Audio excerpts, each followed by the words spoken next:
Hi, good afternoon, and welcome to the Oxford Geoheritage Virtual Conference session number 4, which is the second session today.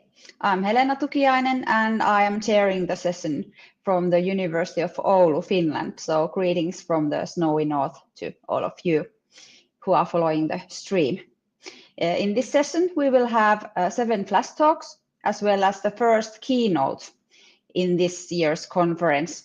And the keynote lecturer will be Nathan Fox, who is working as a Schmidt A Science Fellow, and he will be talking about a very topical theme, artificial intelligence for geodiversity research and practice in the end of this session.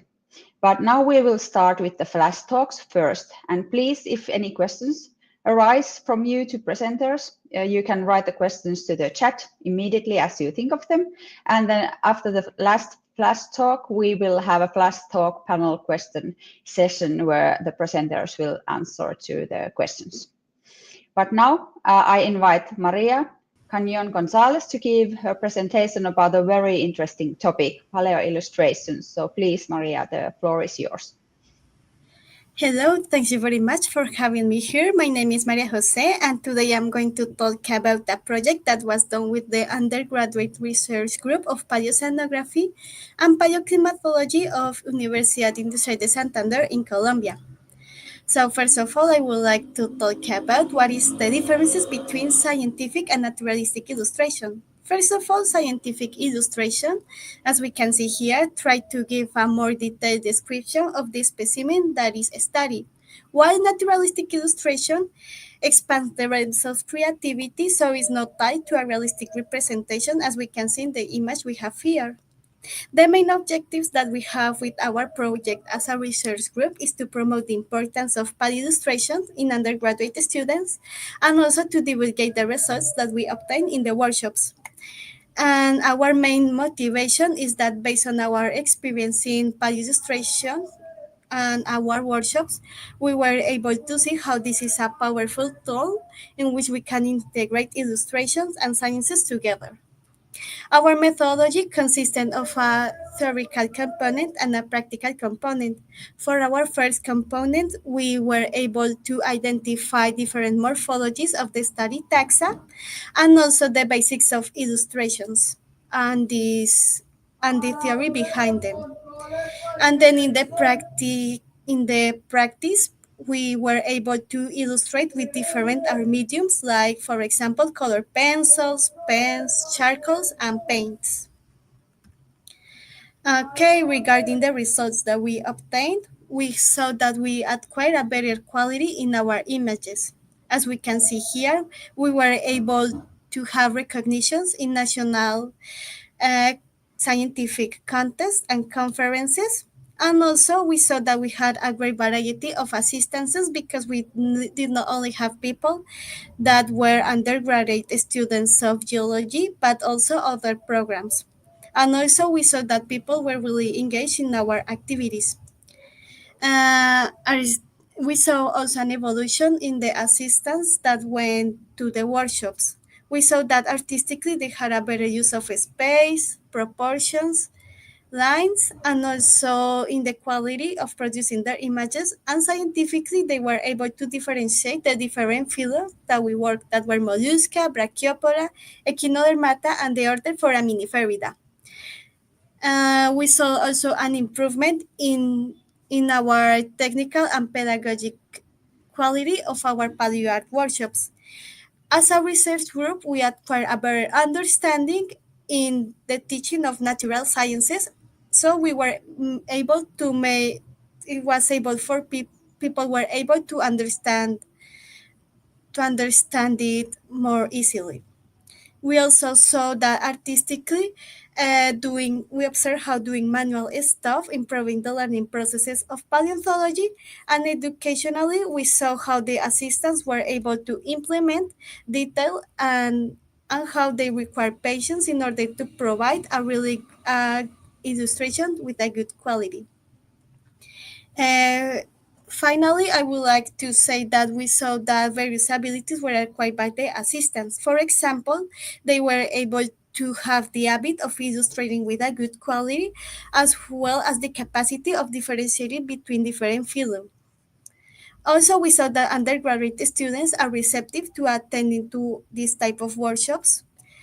And it is really important to highlight that paleoillustrations allow the acquisition of knowledge in the context of paleontology, which is going to be really important for paleoceanography and climatology, which are the main topics of our research group.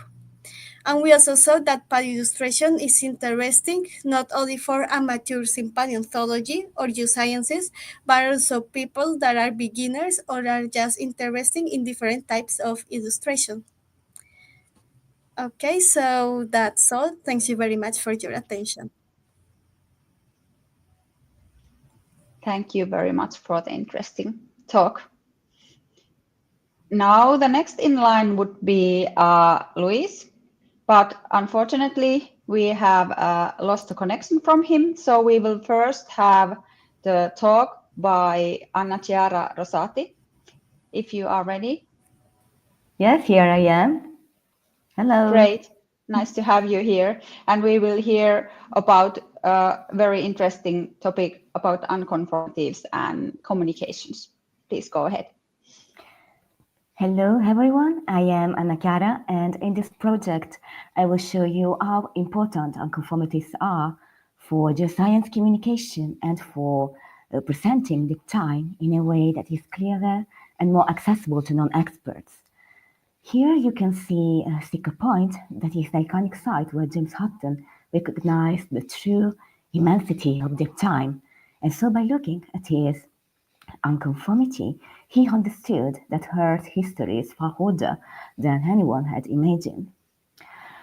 So an unconformity represents a missing chapter of Earth's past, that is, period that has passed but left no direct record.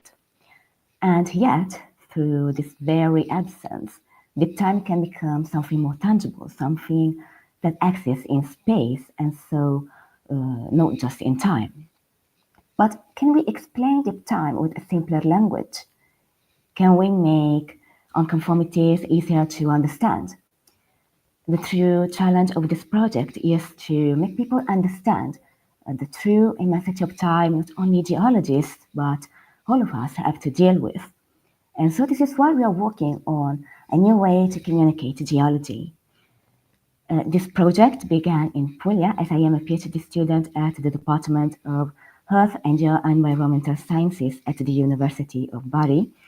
And so we are currently identifying unconformities with a strong storytelling potential, starting with local sites. For example, this is an unconformity in a gravina in Puglia. The yellow line helps to see it. Below we have the 80 million year old Cretaceous limestone, while above there is a much younger limestone that is only 3 million years old. So in the first phase of this project, we are focusing on younger audiences. And as you can see in these pictures, we are working with schools, testing new ways to share geology with students. So our early results show that young people are very curious about the time, and they are also beginning to see geology in a completely new way, with more interest and also enthusiasm than before. And since they have never looked at an unconformity and have never seen things through the eyes of a geologist, for them it's like a brand new experience. However, beyond public outreach, this project will also continue to develop in the future. So we also plan to create a high-resolution digital models using photogrammetry. And so we want to explore their use as educational tools. We are also considering advanced algorithms for semi-automatic recognition of unconformities in point clouds, which could offer new ways to catalog and interpret geodiversity as well. Then integrating these models into GIS, and so into an interactive GIS platforms would also improve digital access to key geological sites, thus strengthening the link between scientific research, geoconservation, but also the geodiversity and geoheritage promotion. So in the future, we also hope to apply this approach almost everywhere, if it is possible, to uncover and highlight significant unconformities across Italy. So thank you so much for your attention and thank you for your time. Thank you very much for the presentation. You're Very welcome. interesting indeed. Thank you. Thank you so much. Now I would like to invite Phil Hatland to join us with his presentation about dinosaur heritage. Apologies, Helena. We've got an issue with getting a connection with Phil. So if I could be so bold, could I recommend we go to Tamara, who is waiting in the wings and ready to go? Sounds brilliant. Let me see. I'm here. Yes. Yes, it's Yeah, all okay, ready, so perfect. please go ahead. Okay. Thank you for having me at this conference. I'm Tamara Manograsso. I'm part of the Argentinian Antarctic Institute, and today I want to share with you the creation of the James Ross Island rock collection. This work is in the framework of the institutional project called Antarctic Geoheritage and Geoconservation that I direct. Let me start with some context, international context. Antarctica is a natural reserve under the umbrella of the Antarctic Treaty System. Although several tools have been used to preserve the environment, geoconservation and geological heritage weren't officially part of the agenda until 2016, when a temporary action group was created. Later in 2023, a permanent expert group in this subject was established. One of the first steps of this group was to create a list of national repositories of Antarctic Treaty nations housing fossils and rocks. And why this list is so important? The main goal of this list is to promote scientific cooperation, providing easier access to fossils and rock collections. And other aim is to decrease environmental impacts while sharing samples can potentially decrease the need of additional sampling and new expedition. As you can see, you can download if you want this list of the national repositories. As you can see, there are several Argentinian repositories in this list, and one of them is the repository of Argentinian Antarctic Institute. This repository was created in 2015, and it hosts fossils and rock collections from Antarctica. Specifically, incorporating rock samples was challenging because over 100 years of research in Antarctica, samples were spread over several buildings and institutions without a unified protocol on storage and documentation. So preservation, sample preservation and documentation was difficult. Fortunately, this problem was solved some years ago by making scientists fill sample forms while they are on the expedition or when they are coming back. So in that context, the James Ross Island rock collection was created. It gathers rocks collected over 35 years of research of the James Ross Island volcanic group. We started in 2016 with about 100 samples and now hosts more than 1,200 samples. Along with proper Along with proper sample inventory and storage, we also carry out a meticulous sample data compilation using notebooks, field notebooks photographs, records, publications, sample analysis, data, and other important information. And for pre-GPS samples, georeferencing was done, matching all the maps with satellite images. So to sum up, we believe that this collection helps achieve the goals of the Geoheritage Expert Group that we mentioned before, that is scientific cooperation and reducing impact on the field, because we share these samples to Antarctic community, but also this collection brings and honors and brings to light the works of the scientists who have been working on to the knowledge of neogene volcanism in northern Antarctic Peninsula. So as we continue to expand these and other connections, we will do it in alignment with the principles of the Antarctic Treaty System. So thank you. Thank you very much. This is such an interesting piece of work, Tamara. Next, I would like to invite to the stage Luis Felipe Leite. Hi. Hey, how are you? And we will hear your talk about Geoheritage now, so please go ahead. I am Luis Felipe, participant for Geoheritage and group for dissemination and Geodiversity for 60 years, and the work Geodiversity in Rio Grande do Sul, Brazil. Geoheritage is created in 2009 as an initiative for students and undergraduates in Geological on Ensinos for demonstrate for people and the population for the Geodiversity is interesting.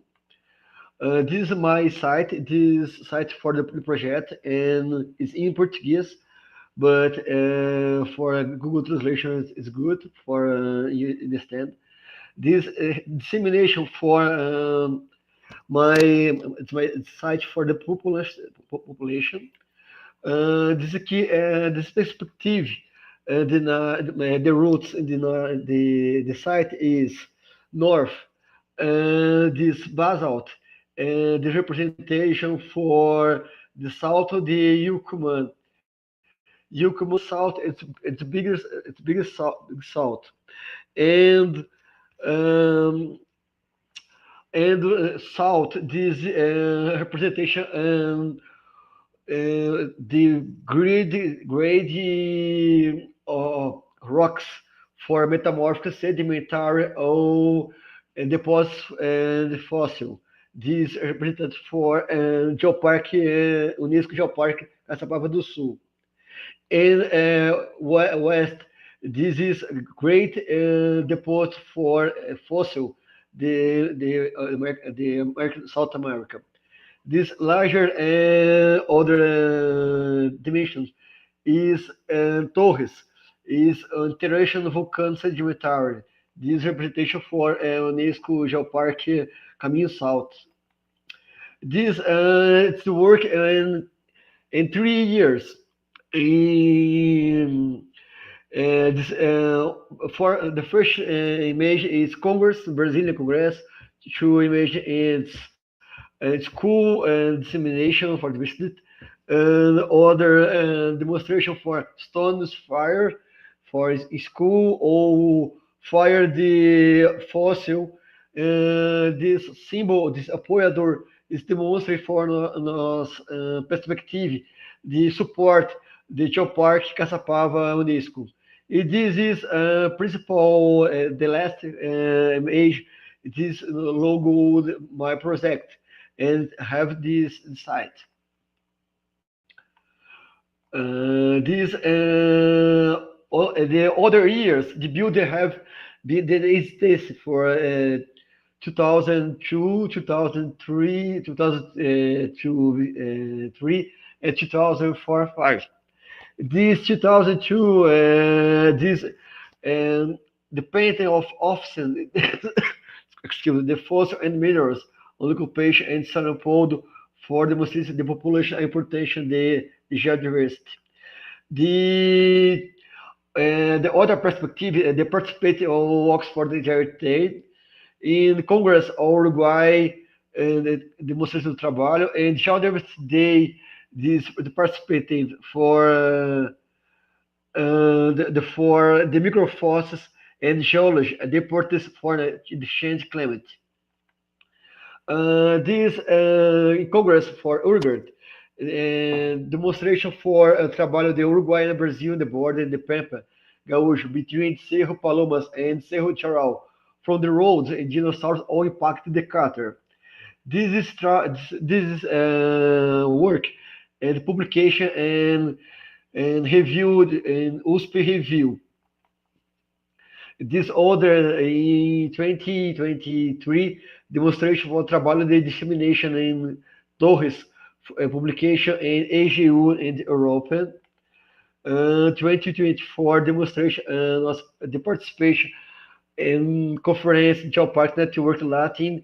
This is support in a presentation. This presentation is dissemination the Pampa from dinosaurs and track water, the method of impactor, the crater. And the caminho for the support the conference. This is a field trip. This demonstration, the map the Rio Grande do Sul Geological and planejate for a field trip. This is Mauricio in open the Geopark UNESCO Caminho do Sul in Torres. Torres and demonstration for beautiful geological stations. This is invite for you learn about the project in schools. Thank you for presentation. Thank you. Thank you so much for this wonderful presentation and presenting your work. Okay, excuse me. I would like to inform that if you have any questions for our presenters, you can put them in the chat, and we will collect all the presenters in the end of the flash talk session and ask the questions for the presenters then. So please go ahead and ask them in the chat. And next, we are going to invite to the stage Gonzalo Schneider, who will be talking about us about geological heritage and spatial memory in Argentina. So please take it away. Hello everyone, my name is Gonzalo Schneider, and today I want to talk about Cerro Leones, an important place in the city of Tandil in Buenos Aires province. This place connects history, geography, and geology. My study, which is still in progress, looks at the community memory, the effect of mining, and the value of the geological heritage. First, let's talk about the location and its geology. Cerro Leones is near Tandil in the central part of the Tandilia system. This is the oldest geological formation in Argentina and the second oldest in Latin America.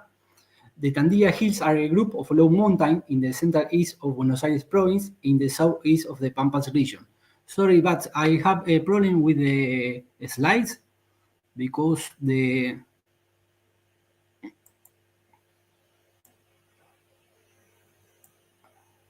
sorry.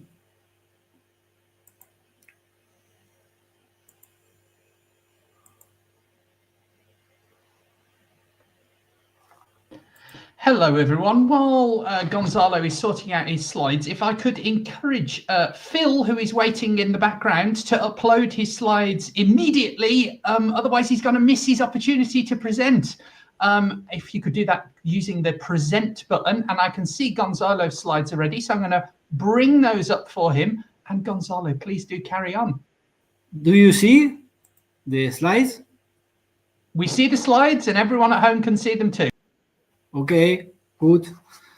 Cerro Leones is near Tandil in the central part of the Tandilia system. This is the oldest geological formation in Argentina and the second oldest in Latin America. The Tandilia Hills are a group of low mountains in the central east of Buenos Aires province in the southeast of the Pampas region. Along with the Ventanian Hills, they form the Positivo Bonaerense, which is a high area in the middle of the flat Pampas plains. The Tandilia region covered around 12,000 square kilometers from Blanca Grande in Olavarría to Cabo Corrientes in Mar del Plata. To the south of some of these hills continue under the sea. The rocks of Tandilla. This land has two main types of rocks. Crystalline Tandilla, which is made of very old rocks like granite and gneiss. Tabular Tandilla, which is made of younger sedimentary rocks from the sea. These areas are separated by valleys and lowlands. The hills are not very high. The tallest point is only 524 meters above sea level. The shape of the lands. There are two main lines formed in this region. Rounded hill, found in the central area, made of very old rocks over 2 billion years old, and flat hill, found in other areas made of younger rocks about 700 to 900 million years old. Now let's look at the map of the Tandilla. Here is Cerro Leones, and these are other tourist sites with geological importance. For example, La Movediza, which is not an original rock, but a copy. There is also Cristo and Centinela, among others. In this picture, you can see the round shape of the Tandil Hills. Mining and environment problems. Cerro Leones has two areas with environment problems. From granite mining. In this map, you can see the neighborhood on the right and the old quarry on the left. In summer, people swim in the quarry because the water level has risen, and the two big holes from mining fill with water. This is very dangerous because there are still old machines in the area. There have been accidents, and some people have been hurt or ever drowned. History and community identity. The history and identity of the neighborhood has been reconstructed by documents, old photos, and visits to the area. The neighborhood has a strong identity linked to the stone cutter, or in Spanish, picapedreros, European immigrants who were cutting stone by hand. They were the first people to live in the neighborhood. Here you can see a picapedreros cutting stone. This material was used to build many things in big cities which were growing in at that time. Next, you can see old photos from the city archives showing this work and Cerro Leones. Here you can see the technique used to cut the stone by hitting it with chisel and a hammer. This part of the history is still present in Cerro Leones through monuments, public places, and festivals that honor the picapedreros. To conclude, this neighborhood has a strong identity shaped by its geological heritage and the elements that come from it. Its history is deeply connected to the work of picapedreros, just legacy can still be seen in public places and in local celebrations that honor their past. At the same time, an old quarry no longer in use has been transformed by the community. Today, it is a place where the people come together to relax and enjoy outdoor activities. Thank you all so much for your time. Thank you. Very interesting presentation.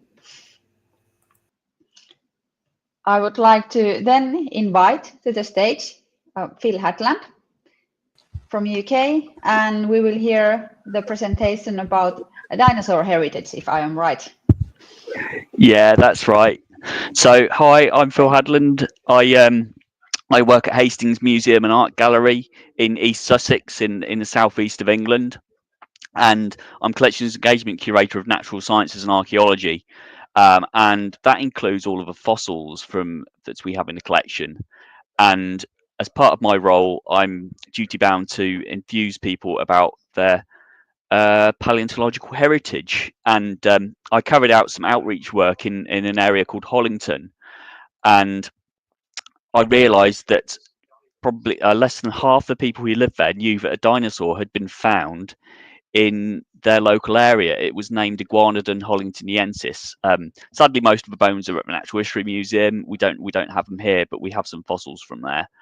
And it turned out to be a really good engagement opportunity. So I worked with local partners, including charities. There was a food bank, and also a local housing provider, to apply for funding from the Royal Society as part of their Places for Science programme.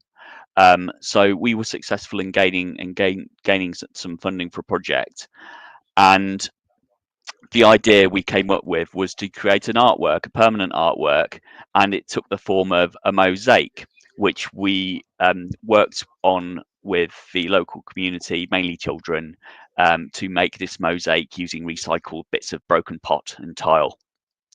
So, and at the events, we engaged people with some local fossils, and we had lots of different activities happening at the same time.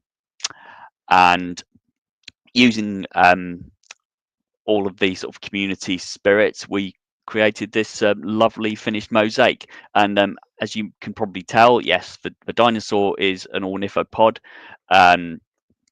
It's been given lots of different names since, but many dinosaurs like this were called iguanodon back in the day. And now we are continuing this work, and we now have an annual event. And of course, it's called The Dinosaur on Your Doorstep, and we fund this through our national portfolio organisation funding from the Arts Council. And we hope to continue this and continue the engagement around the dinosaur for many years to come. So yeah, thanks for giving me the time to speak about it. Thank you, Phil. Thank you for the presentation. And we won't be having any more flash talks at the moment, but rather inviting, in addition to Phil, all of the other speakers now to the stage, so to say. So hi all and welcome. Now it's time for the flash talk panel question session. And still, for the delegates, you can put questions to the chat if you have something in your mind that you would like to ask from our wonderful presenters. But we have one question to Tamara. Okay. At the moment. Are you considering also the meteorite samples collected in Antarctica as part of the Geoheritage collection? Yes. Specifically, meteorites are a special framework of the Geoheritage. It's in a different framework in the geoconservation.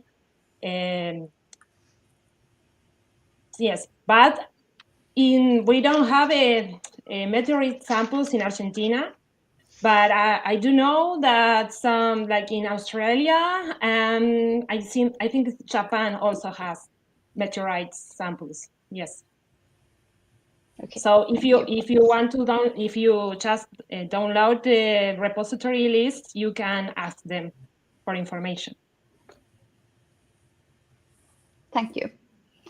Then there are no other questions in the chat at the moment, but I would have one question for all of you, to which I would love to have a short, quick answer. So I would like to hear that from your perspective. What is the most interesting current or future geoheritage topic that you would like to work with? And if anyone could, for instance, can Maria start because you had the presentation first? Okay, so I think that what I will think is more important is the part of geoeducation, because it is important for people to learn about this and why it's important to take care of these resources that we also have. For example, we can have different fossils that people don't know about, and it's a problem that we have here in Colombia. In some places, we have fossils that have a really good preservation, but people don't know about it. So it's common in some places to see that people use them as decorations, but they don't know how we can take a good care about them. Yeah, I agree. It's very topical. How about other presenters? What is the most interesting current geoheritage topic that you would like to work with?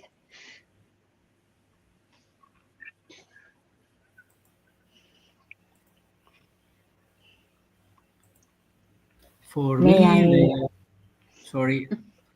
the most important is is to bring heritage close to the people through activities such as tourism or education. Yeah, thank you. How about Anna Chiara, you also? had an answer. Sorry to interrupt. No worries. So I think that in this case, the most important thing to do is to create a simpler language for geology dissemination. And in my project, it is so important to try to communicate to all the kinds of audiences, so not just experts, but also young people and non-specialist audiences.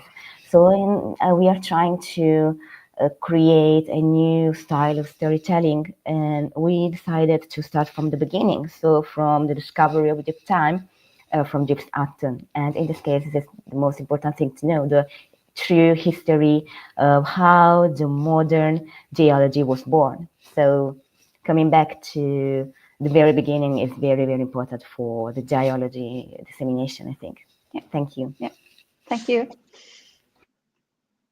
How about Phil? Do you have any thoughts?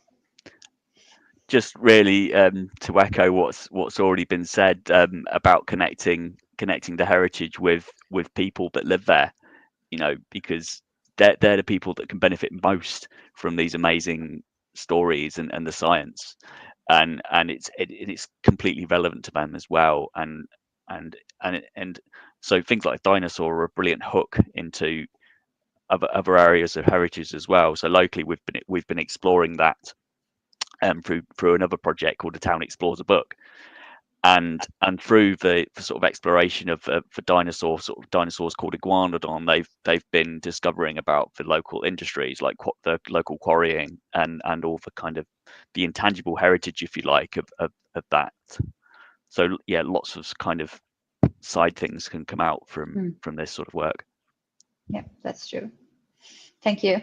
How about Tamara? Would you like to say something about the most interesting current geoheritage topic for your work currently?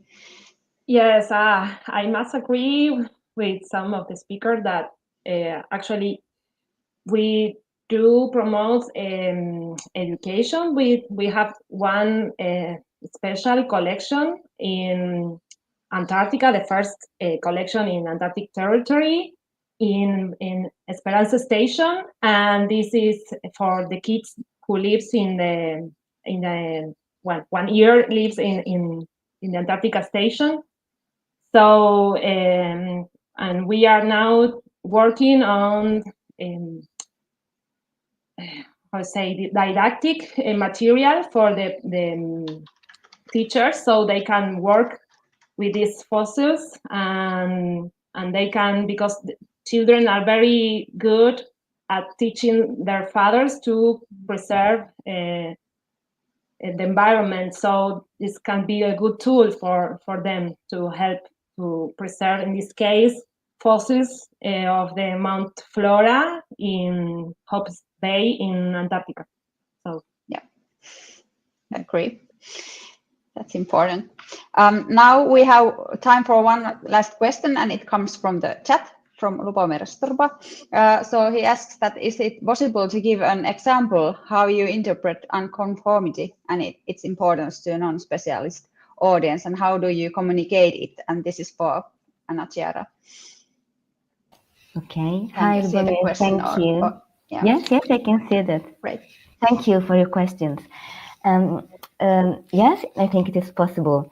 For example, if we come back to the unconformity from Gravina in Puglia, we try to, in this case, I can make the example for the school dissemination, so the school public outreach program we are taking on. So in this case, for example, we try to tell the story of the geological heritage of the area. So we start from the geological landscape, and we try to explain why the town of Gravina is made like or we can see today. And so we try to impress boys and girls and so students in school by showing them a lot of images of the unconformities, and we try to communicate the story starting from the beginning. So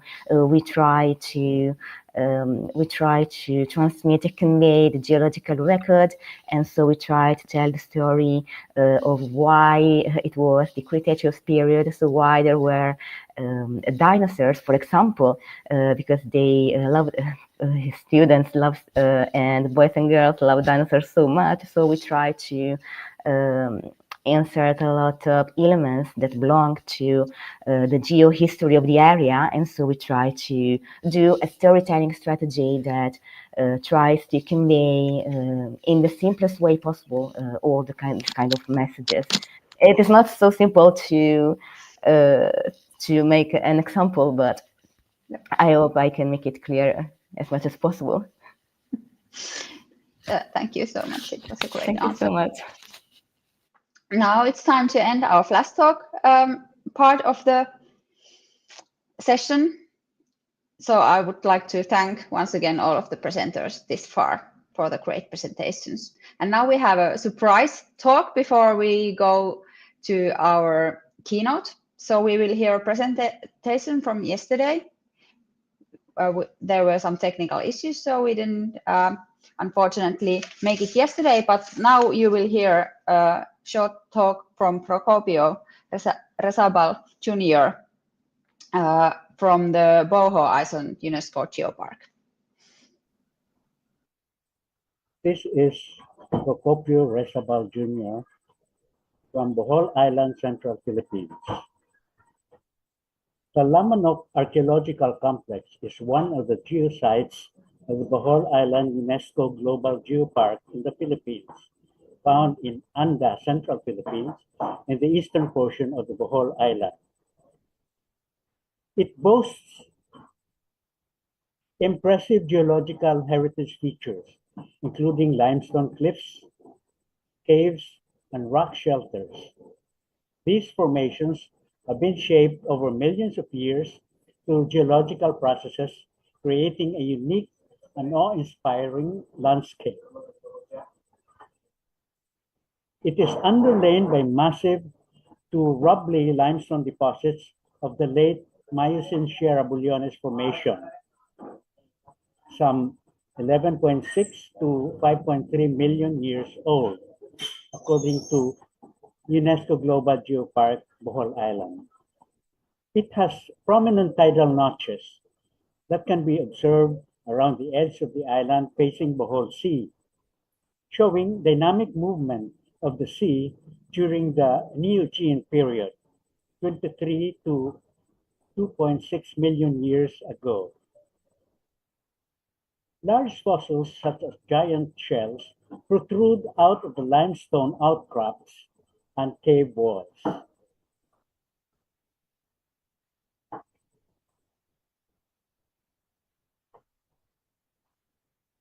Within the caves and rock shelters of the Lamanok complex lie prehistoric artifacts, telling the story of human habitation and cultural practices dating back thousands of years. Ancestral burial jars, boat coffins, and prehistoric rock art are just a few examples of the rich cultural heritage found here. This section of the Anda Peninsula most likely is the seat of Bohol civilization, as archaeological artifacts and burial sites of ancient settlers are preserved there. The caves hold cultural significance beyond habitation. They are used for spiritual and ritualistic practices by indigenous communities. The communities surrounding the Lamanok complex have a deep connection with the site, conducting rituals and ceremonies to honor their ancestral spirits. Shamans play a vital role in mediating between humans and the spirit world, ensuring the continued well-being and prosperity of the community. Local shamans, called tambans or shamanic healers, still conduct rituals in these caves, intertwining the geological landscape with cultural beliefs, spiritual life, and the ecosystem. The link between the geological features and local culture highlights the sacredness of the site.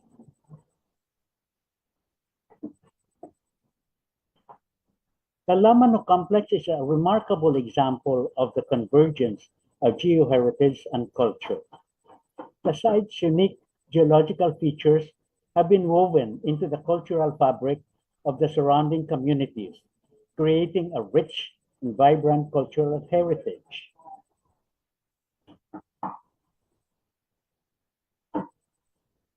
The site shows how the geological and cultural aspects of Lamano are interwoven and contribute to Bohol Island's UNESCO Global Geopark status. It has the potential for sustainable tourism that respects both geological heritage and local traditions. We underscore the importance of preserving both the geological and cultural heritage to maintain the identity of the area and its sustainable development. The site is also within a marine sanctuary or protected area. We hope policymakers, conservationists, and local stakeholders will draw insights on how to protect and integrate the site's geocultural significance for future generations.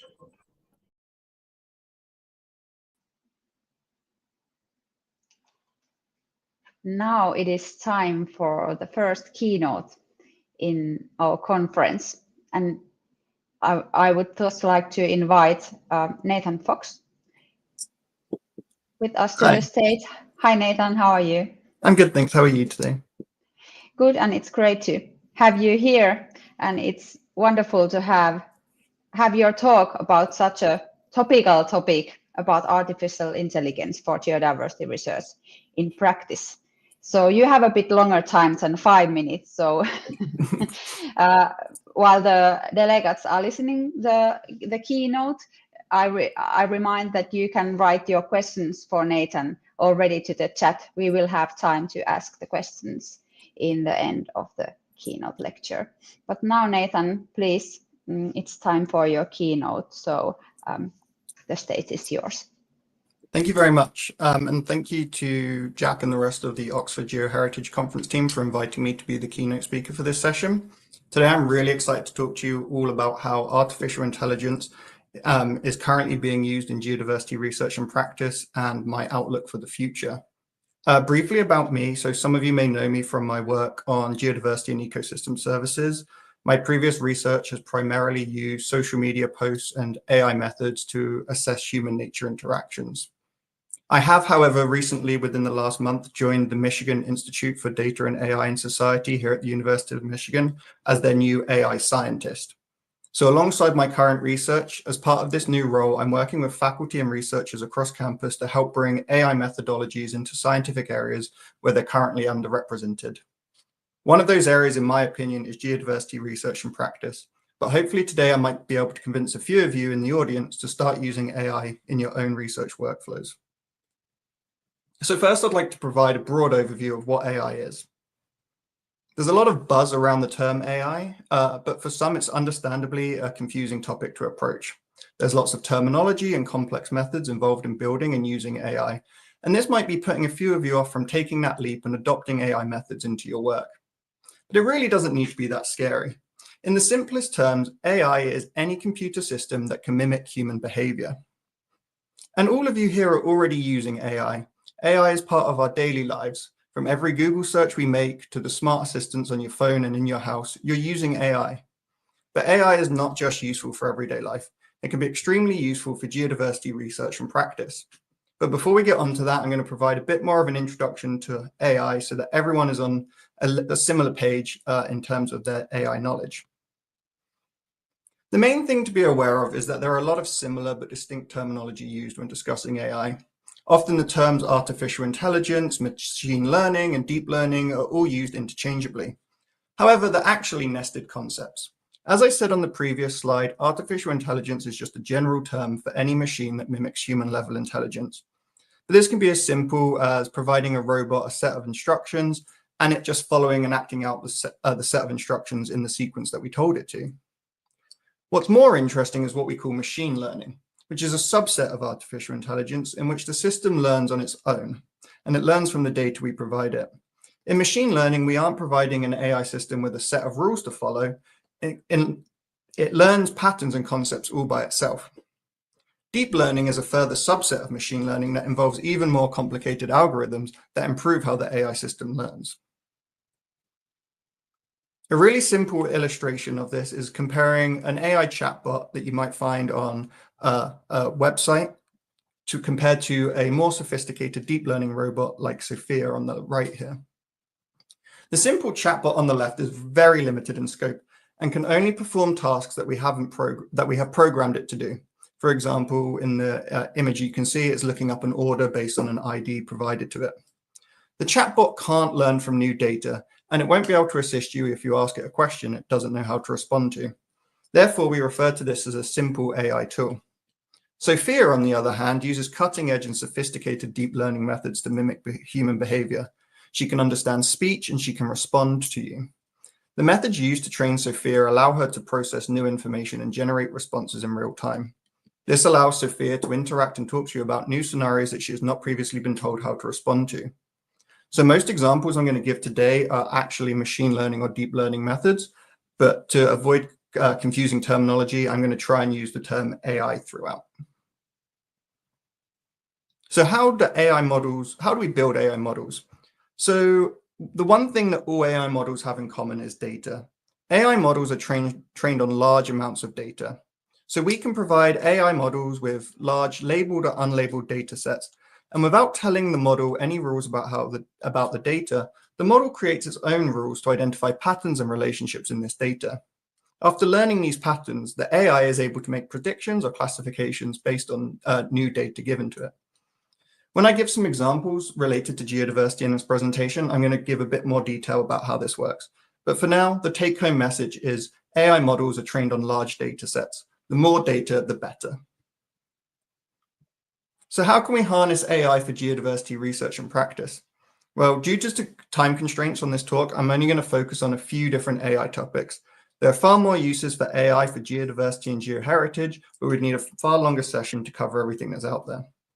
I'm going to give a few case studies, introducing a specific AI model, providing a short introduction about how it works, and how it's currently being used in this field. I'm going to try and provide a range of different methods and use cases, and hopefully get some of you interested in trying these for yourself. So let's start right at the beginning.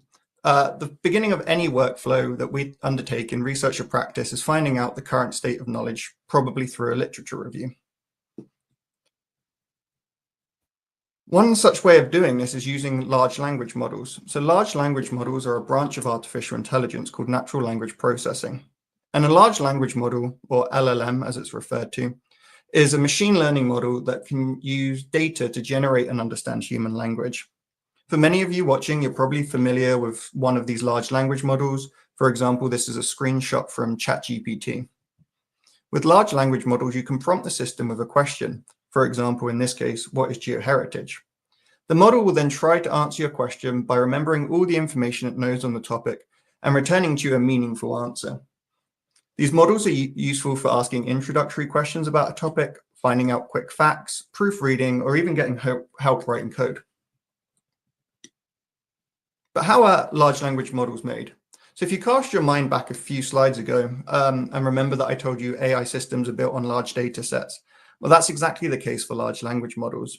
In the simplest terms, large language models are built by feeding the AI system large databases of text, or what are often referred to as corpus.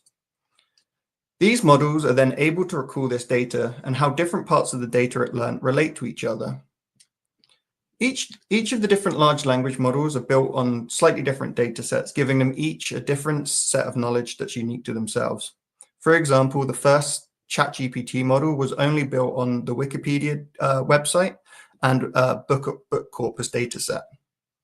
Each new model is more sophisticated and it's trained on even larger data sets, giving it more knowledge than the last. So for example, the second iteration of GPT included 8 million web pages, whilst the third model included even more than that.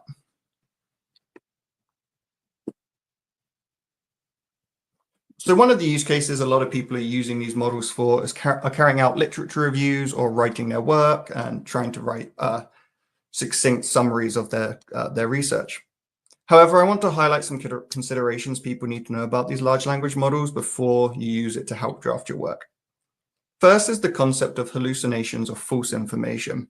So large language models can generate convincing but inaccurate responses. I told you that they were trained on large data sets. They don't always recall this information in their memory correctly, and they can end up inventing completely false information.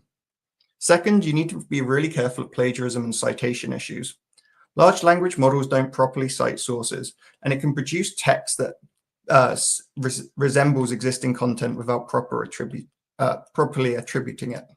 For example, a large language model could generate content that unintentionally mirrors published work word for word. A third example to be aware of is that large language models also lack critical analysis. They summarize content well, but they don't evaluate quality or reliability. For example, a large language model might have read a very low impact study, but weight it the same as a peer-reviewed paper in a top journal like Nature. These models are not without their mistakes, and the onus of using them is on you as a researcher or a practitioner to make sure that the information you're using is correct. So if you can see the image here, the authors of this paper have clearly just copy and pasted the outputs of a large language model without reading it. And it says something like, as an AI language model, I can only provide general information. Please don't do this. This is just plain bad science, and it reflects really poorly on the scientific community. That being said, there's currently a really exciting release of some more sophisticated models that are actually able to do real-time searches on websites and journal articles to read new information on a topic and provide more accurate information as you're talking to it. These models are often being referred to as deep research models, and they are literally being released as we speak. So for example, ChatGPT launched this deep research model for public use literally at the end of last week. So I was adding this slide up until this morning. These newer models provide far more useful tools for literature than older large language models. As you can see, the main difference between this and the previous screenshot of ChatGPT that I used is it actually adds citations within the text for where it's getting its information.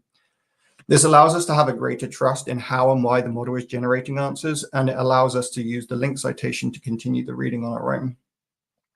I'm going to give a few more examples of different tools that are out there. They all have their own merits, and I'm not going to tell you one of these is better than the others. I would just encourage you to go and try a few of them and see if any of them are useful for guiding your research. So the first one is called OpenRead. This is provides a much smaller, succinct response, but unlike the ChatGPT model, it provides links to real journals. So as you can see, it's citing the journal that it's quoting and giving a link to it so that you can go and follow it yourself afterwards. The next model is called Perplexity. This provides a lot longer format responses whilst also searching new and up-to-date journal articles as you're asking questions. And finally, we have one called Consensus. So Consensus has a really cool, unique feature where it labels articles based on whether they agree with your question. In this case, I asked, does access to geotourism improve local economies? And the large language model says that 78% of the papers it read agreed with that statement, whilst the remaining 22 probably agreed, but the model wasn't 100% confident to say that outright. So I just want to reiterate that just because these models are improvements on the current standards, please do your due diligence, read the citations yourself with a critical eye, and do the literature review as a human, not a robot. So for our second case study, we're going to move away from looking at text data to looking at images. In this case, we're going to look at photographs of rocks and minerals. So computer vision is a really powerful AI tool that allows us to provide our model with images and get back a classification of what's in the image. There's two common types of computer vision that we're going to talk about here: classification and object detection. So classification is a method where we provide the model with an image and it gives us back a class of what it thinks is in the image as a whole. So in this case, on the left, we've given our model a picture of a cat, and it says that there's a cat in that image. It's giving us back one object, so it's not saying there's grass, it's not saying there's a path, it's just saying there's a cat. On the other hand, object detection is a much more nuanced method that can provide multiple different types of objects within an image and classify each of them separately. So as you can see in our example image, we have 2 cats, a dog, and a duck. The other good thing about object detection is it's able to also highlight in the image where it thinks each individual object is. So how do we build a model that can do this and look at images and give us answers?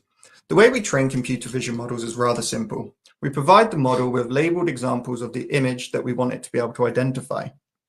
So for example, in this simple representation of training a model, we want this model to be able to differentiate between triangles, squares, and hexagons. So to train it, all we do is we show the model lots of pictures of each object, but we don't explicitly tell the model that there's differences between the objects. So we're just giving it a picture of a triangle and saying this is a triangle. We're giving it a picture of a square and saying it's a square. And we're giving it a picture of a hexagon and saying it's a hexagon. The model learns its own rules for separating out the differences between the different types of shape. In our example, the model probably has worked out itself that a triangle has 3 sides and a square has 4. So when we come to show the model an image of a shape that doesn't have a label, it's able to look at that new image, and using the rules it learned from the training data, it then tries to classify the new shape. So when we can take that relatively simple task of identifying different shapes and turn that into something useful to geodiversity research. We just need lots of labeled samples. And that's exactly what researchers have started doing. This is a really good paper that demonstrates this well. So Gupta et al. Created a data set of around 950 images spanning 19 different rock types from a region in Spain. They then fed all of these labeled images into a machine learning model and then tested it on images that the model had never seen before, and it was able to identify these different rock types. The initial tests of their model showed around 98–99% accuracy in identifying new rocks. So that's quite a difficult way of doing it for people that aren't machine learning or AI experts. However, there's some really easy access methods out there. So these models can be shared to everyone and be made into these nice little graphical user interfaces that most people should be able to just go and pick up and play around with. So this is the rock and mineral model hosted on RoboFlow. So as you can see from this little demonstration, this is a simple model that can classify and identify about 15 classes of rock and mineral from images, including things like copper, calcite, gold, and opal. This is a really easy to access model that you can go and play with. You just need to click and drag an image or upload it using the little box on the left, and it will give you a classification of what it thinks is in the image, as well as a metric of how certain its estimation is. So for this final example, it says that this is calcite, and it's about 86% confident that that is an image of calcite. There's also some models that can be deployed out on the go. There's commercial mobile phone applications like the Rock Identifier app that can do this if you have a mobile phone and a camera. And this could be a useful tool for educational purposes or quick confirmations of samples in the field. And again, this is a pretty accessible method. There is a paid version though, so yeah. My case study 3 is sticking with images. And the next AI tool is going to be a slightly different application from identifying samples. In particular, this is going to be talking about how we can identify landforms from satellite imagery. So I'm going to introduce a new type of artificial intelligence. This is another computer vision method called image segmentation.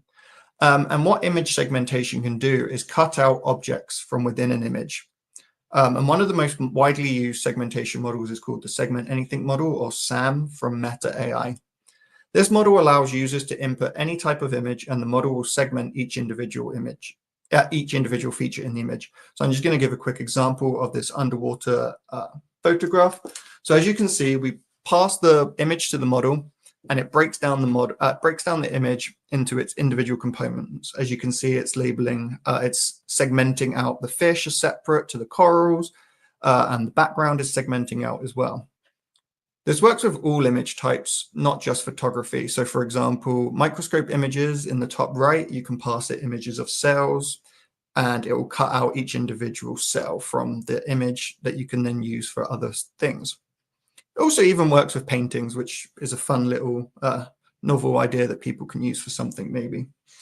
But yeah, so it can use all types of images, including satellite imagery that we'll get onto in a short second. But how do we train a segmentation model? Well, so very similar to the previous computer vision example, we can train an image segmentation model by providing a large data set of example segmentations. In this figure from this paper, the authors were trying to build something to do a crop seed segmentation model. So what they did is they provided it lots of example data. So they had the image and then the mask of where the seeds were in the image. And these are a linked data set. So they passed the image and the mask of the seeds together to the new model, and the model learned that the differentiations between the seeds. Once the model sees new images of seeds, it can use the information it gained from, it can use the new information it gained from that model to then distinguish seeds from an unseen image. So we can do this for segmenting landforms from satellite imagery.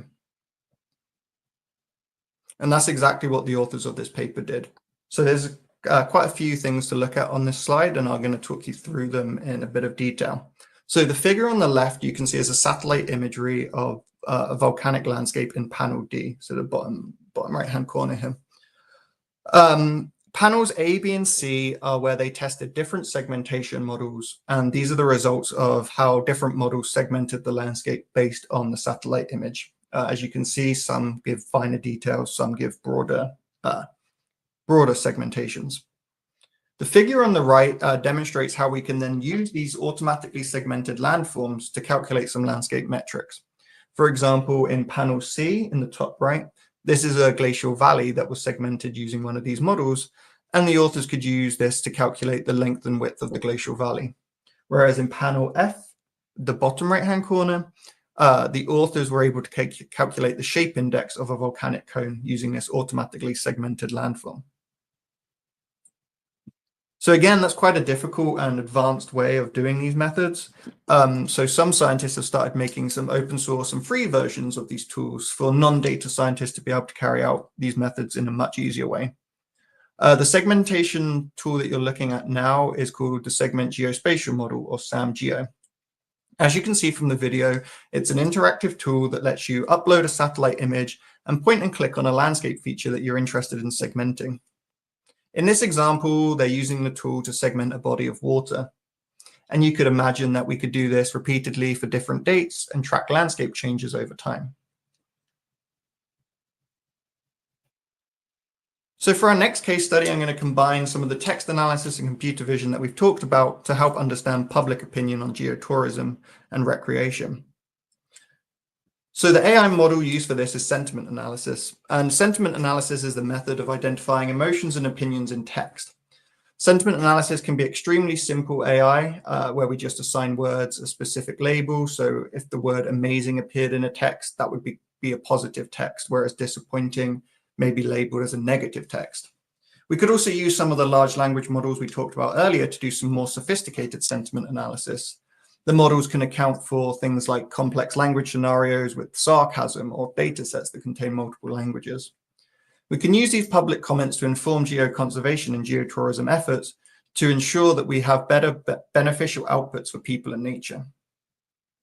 So I'm going to talk about some of my work in this field, and social media can be a great platform for us to get these public comments.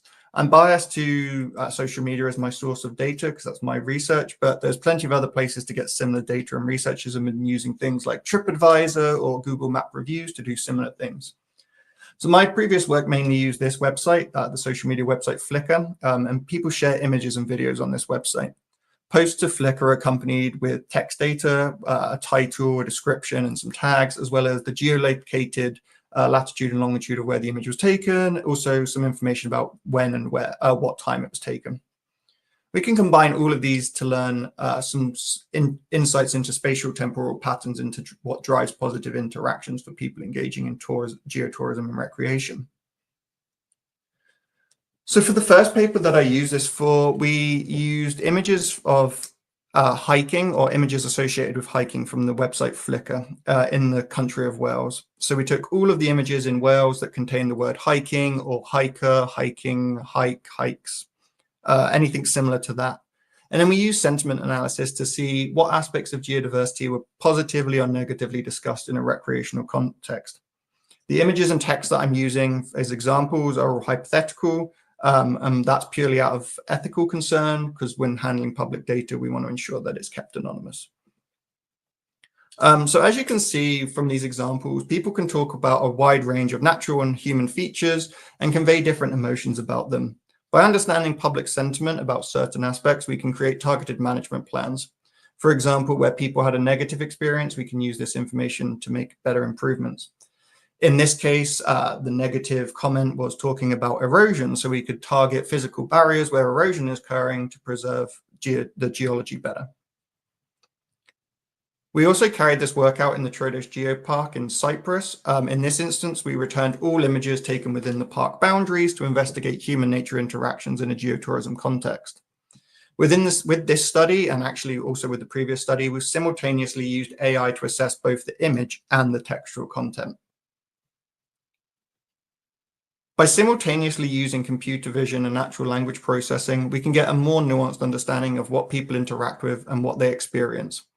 In this example, the text is vague about what aspects of the landscape were contributing to their positive experience, but through the use of computer vision, we can infer that the quarry and its associated rocks and water are providing the beautiful scenery talked about positively in the text. If you're interested in using a computer vision tool like this, you should just go and check out the Google Vision model demo. Like the previous examples, this is quite a simple tool where you can just drag and drop an image yourself with an upload button down here. This model provides simple classifications of an image to give broader overviews of what the model thinks is in the image, as well as a percentage of how likely that thing is correct. So the model's 98% accurate that there's a body of water in this image. And if you're interested in playing around with sentiment analysis, there's a bunch of free online tools and demos where you can type in statements and get sentiment scores. So one such tool is text to data, which allows you to type in a statement and get a measure of the sentiment expressed in the text. Not shown in this screenshot, but this site gives a lot more information on why that certain score was chosen. So it could allow you to learn a bit more about why the model is giving this output.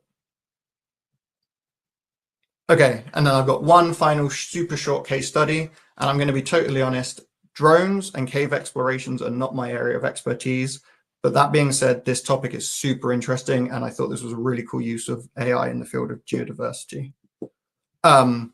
So yeah, this paper, I came across this paper really recently, and they used an AI pilot to guide a drone around a cave system whilst recording it in 3D. So I'm just going to press play on this. So the drone is using a range of sensors, including LiDAR, visible light, thermal cameras, and an AI pilot that's guiding this drone around the cave whilst recording it and rendering it in 3D. So the AI does everything. So after the human pilot presses takeoff, the drone creates the entire flight by itself using its AI pilot to drive. So in this video, you can see a couple of different clips of the drone from being filmed from afar. In the bottom left-hand boxes, you can see the camera point of view from the drone. So some of it's different things. Maybe it's thermal imaging, maybe it's LiDAR data. And then in this bottom right, you can see the 3D map that the drone is creating whilst it's flying around in its little path. You can see its path as the white lines. This breakthrough can enable faster and safer mapping of cave systems that have previously been potentially dangerous for people doing this manually. And I just thought this was a really cool case study to highlight to everyone. So though I really want to encourage you to all go out and use AI, is it irresponsible of me to act as if AI is the solution to all of our problems? I therefore want to highlight some of the limitations of AI in the context of geodiversity research and practice. As I've said quite a few times throughout this talk, data is key to training models, but we currently lack the big data sets needed to build advanced models. Where this data is available, it's often heavily biased to the Western world, particularly Europe and North America, meaning that any AI model that we build on data from these regions aren't very good at being predicting in other parts of the world. We also need to acknowledge that building these models are extremely computationally heavy. And as scientists working to better the environment, we need to consider the energy and water usage of these models. So for example, every time you ask ChatGPT a question, it uses about 500 ml or 1 bottle of water to process your response. These tools are also often described as black boxes. We don't exactly know how they're making decisions. We've not given them the rules to make these decisions, they're making them themselves. This means we must be mindful of how we interpret the results and reduce the risk of negative impacts when making any real-world decisions based on the AI outputs. We need to make these models far more accessible to researchers all over the world and researchers with different skill sets. As I've showed you some examples throughout, ongoing work is aiming to reduce these barriers, but much more work in this field is needed. So hopefully some of these tools I showed you today have piqued your interest and make you want to go and try these out with your own data. So I just want to wrap up with a few more slides to give a bit of an outlook of where I see the future of this work. So AI is the future, but it really isn't just the future. It's already shaping how we understand and protect our planet right now, but it's changing rapidly. And I also want to emphasize that AI isn't a replacement. It's a tool that we as researchers and practitioners can wield. I want you all to take home the message that AI enhances our workflows, but we still need human experts to ask these questions, interpret the results, correct for biases, and ensure reliability. These tools and methods can't make informed decisions and contextual decisions. We therefore require geodiversity and geoheritage experts to bridge the gap between new technological breakthroughs and using them in real-world contexts that benefit both people and nature. At the same time, collaboration is key. We need to foster interdisciplinary work between AI experts and geoscientists to better facilitate the implementation of AI for this area. And finally, these advances are not going to stop now. This recent article in Forbes is estimating that $250 billion will be spent on AI this year alone. With all this investment, AI advancements are expected to continue to increase at unprecedented rates. Researchers and practitioners need to remain in the loop, but these AI technologies aren't just beneficial to the big tech companies and private industries that are building them, but we can also harness them to vastly accelerate current geodiversity research and practice. So I'm sure you're all sat there asking yourself, what does the future look like? For me, the future of AI for geodiversity research and practice is super exciting, but the answer is an unknown. The tools we have access to now are making workflows more efficient and accurate. However, everything we looked at today is likely to be replaced with a more powerful tool, maybe in a year's time, maybe in a month, or maybe even tomorrow. Thank you very much for listening. I welcome any questions that you may have. Thank you, Nathan. Thank you so much. It really sounds like that AI is something that develops really quickly at the moment. We have some questions in the chat, which I would like to highlight here. First one from Procopio Rizabal Jr. Can we use image segmentation in determining the status of geodiversity or marine fossil diversity? Yeah, so one of the really cool things about image segmentation is that we can take those image segments and use them as the input for a further pipeline. So we can, if you have a coral reef, for example, you can take an image of that, segment out the different corals, and then you can go and classify them individually to see the status of them over time if you have a longitudinal data set that allows you to look at such trends. Okay, cool. Thank you for the answer. And then Lubomir is asking about the sentiment analysis. For the AI-driven sentiment analysis, how do you sort out or work with ironic comments? For instance, this is really amazing trip, never been to more exhausting. So does it work with those kind of things? Yeah, so previously, so the methods I used maybe 2 years ago for the examples I gave weren't that sophisticated. They were there was some sophistication where it could look at the word preceding it. So if it said this is not bad, it wouldn't think it's a bad. It would understand that that was the difference. But that's really as far as its sophistication within understanding things like irony or sarcasm went.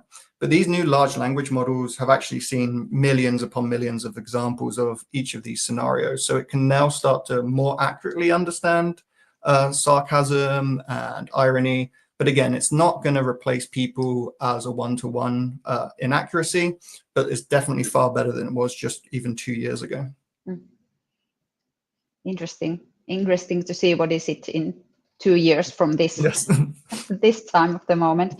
Then I would personally have one question on behalf of all of us geodiversity or geoheritage researchers or people working with those topics. So what do you think that is the most interesting AI tool at the moment for us geodiversity and geoheritage people? You know, that's such a good question. Is there such thing? I think it's a very difficult question to answer. So I gave a very broad overview of lots of different types of data and different types of tools. But instead of giving a specific example of a tool, I just want to say that I think the biggest advantage of AI for geoheritage and geoscience research is that it improves our efficiency and our ability to work at scale up research. So one of the things I really am thinking that the future is going to hold for this area of research is that we can do much bigger studies. Instead of very local scale studies, we can use AI to scale that up to global size studies, or using it to forecast trends much further into the future than our current methods allow us to do. Sounds great. And also related to this question, how would you evaluate how much geodiversity researchers are nowadays using AI in research? Do you have any evaluation for that? Yeah, so I think, yeah, I'm not quite sure how we could do that. I think there's definitely data sets out there, and carrying out some sort of literature review, maybe using the AI methods that I described today would be the best way of doing it. But quantifying exactly who's doing it now is difficult, because they could be working individually on their own and not communicating, or may not have that network to reach out and invite people to collaborate.